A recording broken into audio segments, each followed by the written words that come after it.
ফ্রিল্যান্সিংয়ে যারা নতুন তাদের মনে অনেক সময় একটা দুশ্চিন্তা কাজ করে যে ফ্রিল্যান্সিং তো শিখলাম কিন্তু কাজ তো পাচ্ছি না।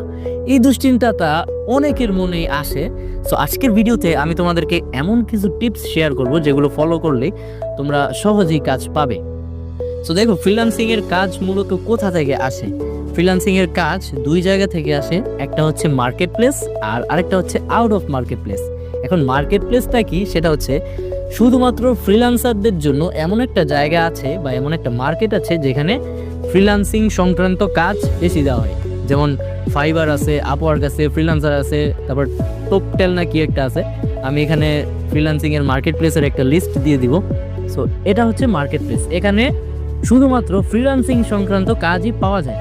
আর দুই নম্বর হচ্ছে out of market place. Out of market প্লেসটা হচ্ছে সোশ্যাল মিডিয়া, যেমন YouTube, Facebook, TikTok, LinkedIn, Pinterest, এগুলা থেকেও হচ্ছে ফ্রিল্যান্সিংয়ের কাজ কিন্তু আসে।